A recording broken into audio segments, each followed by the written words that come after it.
नमस्कार साथियों, आप देख रहे हैं कृषि परिवर्तन और हम हैं साइंस फेस्टिवल में और यहाँ पर celebrating years of 75 year scientific excellence. आप देख सकते हैं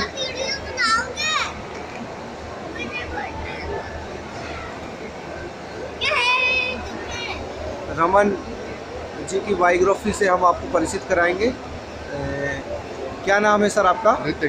ऋतिक जी आपके इंस्टीट्यूट के बारे में बताइए और फिर हम शुरू करते हैं।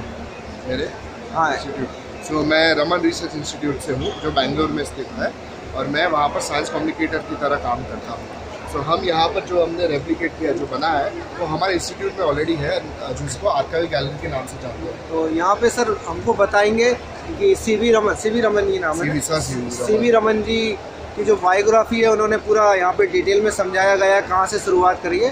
तो हम यहाँ से शुरू करते हैं, सर बताइए। सो जो हम शुरुआत करते जब रमन सर था, जब पैदा हुए थे, जो साल था 1888, तो तभी वहाँ पर जो चेन्नई के वहाँ पर 300 किलोमीटर दूर जो तिरुवनंतपुरम विलेज है, वहाँ पर उनका जन्म हुआ था 7 नवंबर को। और तभी हम हमारा इंस्टीट्यूट का भी हमारा साल मनाते हैं। और फिर आगे बढ़ते धीरे धीरे उनके लाइफ में कि कैसे उन्होंने 15 की उम्र में, जहाँ हम अभी यहाँ की नॉर्मल लाइफ में जैसे हम हमारी 10वीं की कक्षा देते हैं, बट तभी 15 साल की उम्र में सर रमन ने हम अपनी बैचलर की दे दी एग्ज़ाम, और वो 15 की उम्र में BA की एग्ज़ाम दे दी उन्होंने कंप्लीट की। फिर आगे बढ़ते हैं किसे 1903 में कैसे वो अपने जो कॉलेज थी, प्रेसिडेंसी कॉलेज जो मद्रास में, उनके सारे जो कलीग्स थे उनके साथ उनका एक फ़ोटो है। और कैसे वो पहले हमें काफ़ी इंटरेस्टेड थे पहले, और वो हम हमेशा जाना चाहते थे इंग्लैंड तभी, बट वहाँ के जो मेडिकल डॉक्टर थे उन्होंने मना कर दिया कि आपकी कंडीशन अच्छी नहीं है, गो टू इंग्लैंड। और वो उनका सबसे लाइफ का सबसे बढ़िया डिसीजन रहा, क्योंकि वो यहाँ रह के उन्होंने रमन इफेक्ट ढूंढा और उनसे उनको नोबेल प्राइज़ मिला। तो हमेशा शुक्रगुजार है वो डॉक्टर के कि उन्होंने उन्हें ना बोला कि आप मत जाओ। सही बात, उन्होंने मना किया तो वो यही रहेगा। हाँ, यहीं पे उन्होंने किया। फिर आगे बढ़ते कैसे 1907 में उन्होंने मास्टर्स कंप्लीट किया, और उन्हें पता चला कि इंडिया में इतना रिसर्च का तभी नहीं था। तो कैसे उन्होंने फिर फाइनेंशियल सिविल सर्विस एग्ज़ाम दी और उन्होंने वो पास की और असिस्टेंट जनरल अकाउंटेंट बन गए ब्रिटिश गवर्नमेंट के इंडिया में। और ये ब्रिटिश इंडिया की हिस्ट्री में सबसे यंगेस्ट अकाउंटेंट जनरल थे। और उन्होंने 19 उम्र की एज में शादी की लोक सुंदरी रमन से, जो 14 साल की थी तभी, और वो हमेशा उनके साथ रही और उनको हमेशा बढ़ावा दिया उनके लाइफ में। तो फिर बढ़ते आगे कैसे 1907 में वो कलकत्ता गए थे, अब अकाउंटेंट वहाँ थे, और वहाँ पर जब भी वो जा रहे थे पहले दिन अपने अकाउंटेंट के, वहाँ उन्होंने ये इंस्टीट्यूट देखा, IACS, Indian association for the cultivation of sciences का। वहाँ देखा कि यहाँ अच्छे सारे इंस्ट्रूमेंट्स पड़े हैं फिजिक्स के, बट वहाँ पर कोई है नहीं उन्हें इस्तेमाल करने लायक। और वहाँ पर उनकी मुलाकात हुई आशुतोष दे से, आशु बाबू के नाम से जो जाने जाते हैं। और उन्होंने फिर वहाँ पर जो मनोहर लाल सिलकार करके हैं, उन्होंने ये शुरू किया था ये लैब। फिर उन्होंने बोला, रमन ने उन्हें बोला कि मैं यहाँ पर काम करूँगा, आप मुझे पैसे मत देना, मैं यहाँ पर रिसर्च करूँगा, बिकॉज इतने सारे इंस्ट्रूमेंट्स हैं यहाँ पर। तो वहीं से शुरू हुई उनकी रिसर्च की कहानी IACS के साथ। तो और यहाँ पे उनका एकदम गोल्डन पीरियड था, कह सकते हो। उन्होंने इतने सारे अलग अलग रिसर्च पे काम किया, अलग अलग विषयों पे। उन्होंने काफ़ी सारे पेपर पब्लिश किए, काफ़ी प्राप्ति हुई। फिर आगे बढ़ते हैं ये मृदंगम पे। ये है एक काफ़ी कॉमन कर्नाटका में एक ढोल जैसा कह सकते हैं, मृदंगम करके है। उन्होंने उनके ऊपर भी किया रिसर्च कि कैसे जो पैटर्न्स बनती है वो सिर्फ यही इंस्ट्रूमेंट में बनती है और कोई इंस्ट्रूमेंट में वो पॉसिबल नहीं है। फिर आगे बढ़ते हैं 1917 की में, जहाँ पर उन्होंने जो आशुतोष मुखर्जी है, उन्होंने उन्हें ऑफर किया पालित फिजिक्स चेयर की पोजीशन, मतलब फिजिक्स डिपार्टमेंट के हेड की पोजीशन कलकत्ता यूनिवर्सिटी में। और इसका पे था जो उन्हें पैसे मिलते थे फाइनेंस अकाउंटेंट जनरल से, उससे आधा पैसा मिलने वाला था। बट उनका रिसर्च के लिए इतना प्यार था कि उन्होंने वो जॉब छोड़ दी, और ये जिसमें कम पैसे मिलने वाला था, बट यहाँ उनका जो प्यार बसा था रिसर्च के लिए, वो उन्होंने परस्यू किया और वो उनका जर्नी शुरू हुआ रिसर्च में फुल टाइम।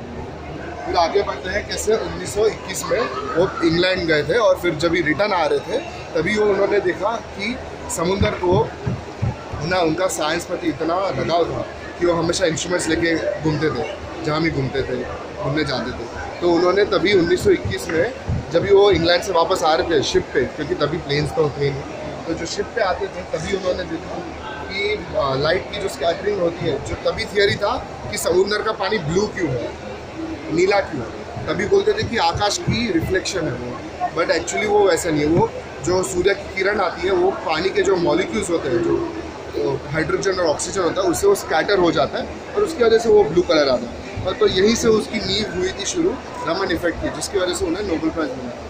तो अभी आगे बढ़ते सीधा 1928 में उन्होंने 1921 से 28 में काफ़ी एक्सपेरिमेंट किए ये रमन इफेक्ट में। तो यहाँ आप देख सकते हो उनका जो बेसिक सेटअप था।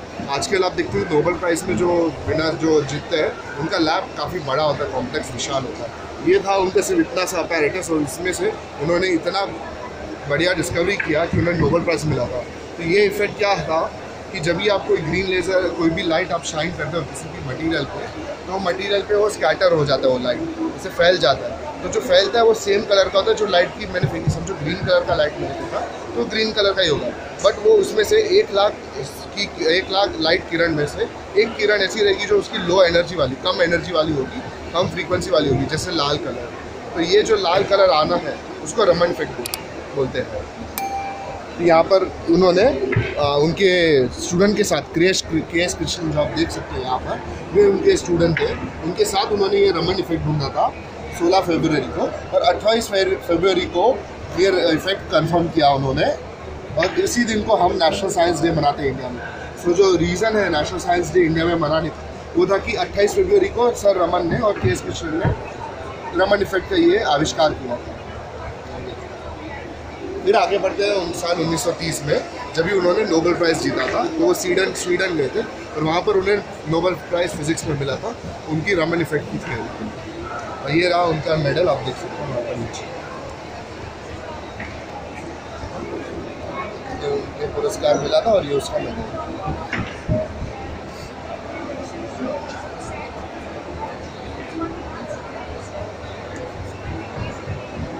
आगे बढ़ते हैं साल 1939 में। यहाँ पर आप देख सकते हो होमी भाभा, स्वरूप भटनागर, होमी भाभा और विक्रम साराभाई जो इंडिया के फिजिक्स, और सर सी.वी. रमन, ये सब इंडिया की फिजिक्स में काफ़ी बड़े विशाल नाम थे। और इन्होंने सब मिलकर शुरू किया कि इंडिया में अब साइंस का, विज्ञान का आगे और कैसे प्रचार करें और बढ़ाए। तो ये उनकी एक मीटिंग के बारे में है यहाँ पर।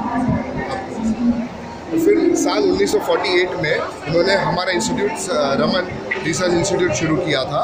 तो यहाँ पर आप देख सकते हो ये हमारा पुराना मेन बिल्डिंग जो है जो बैंगलोर में स्थित है। अभी यहाँ पर काफ़ी कुछ आ गया, बट वो तभी बैंगलोर के शहर के बाहर जैसा था। फिर बढ़ते आगे साल 1955 में, जहाँ उनका एक और स्टूडेंट शिष्य एस पंचरत्नम करके जो फेमस है, उन्होंने काफ़ी अच्छी डिस्कवरी की थी, वो पंचरत्नम फेस करके।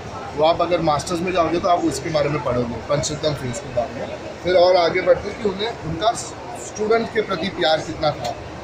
तो 1960 में आप अलग अलग देख सकते हो, ये पूरा रमन, हमारे इंस्टीट्यूट रमन इंस्टीट्यूट में लिया था ये फ़ोटो। ये देख सकते हो कितने सारे स्टूडेंट आते थे सर सी.वी. रमन को मिलने और उनका रिसर्च के बारे में जानने। और सर सी.वी. रमन हमेशा अपने दरवाजे खुले रखते थे स्टूडेंट से मिलने के लिए और उनसे बातें करने के लिए, और उनको विज्ञान के लिए वो भाव जागे अच्छा उसके लिए, आप देख सकते हो यहाँ।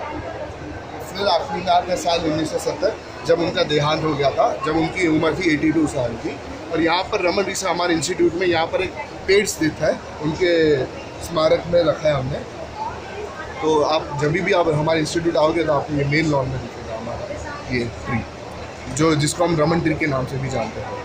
सो ये है सर रमन की, उनकी जीवन के ऊपर थोड़ी सी बात है। और इफ़ आपको अगर उनके बारे में और डिटेल में जानना है तो आप हमारे इंस्टीट्यूट भी आ सकते हैं, क्योंकि वहाँ पर एक आर्काइवल गैलरी करके बनाया हमने। यहाँ पर आपने देखा कि सिर्फ एक दीवार है उस पर, वहाँ पे हमने 2 दीवार के ऊपर उनके पूरे लाइफ और साइंस के बारे में बताई है, तो आपको और उनके बारे में पता चलेगा। चलिए सर, बहुत बहुत धन्यवाद आपका।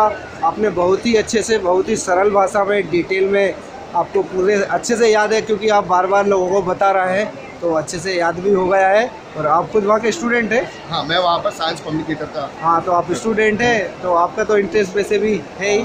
और यहाँ पे आप देख सकते हैं ये आपके स्टूडेंट है, ये हमारे रिसर्च एरिया है जो जिस पर हम वहाँ पर काम करते हैं, रमन इंस्टीट्यूट में जो एरिया में काम करते हैं। हाँ, तो आप देख सकते हैं सैटेलाइट्स वगैरह है और काफ़ी कुछ है यहाँ पे आप देख सकते हैं। और यहाँ साइंस फेस्टिवल में आप आ भी सकते हैं।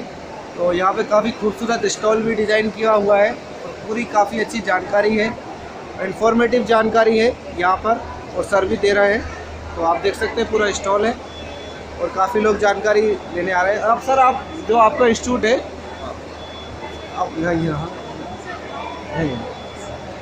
आपके क्या कोर्स भी कुछ होते होंगे? हाँ, सो हमारे यहाँ पीएचडी कोर्स, हमारा रिसर्च इंस्टीट्यूट है।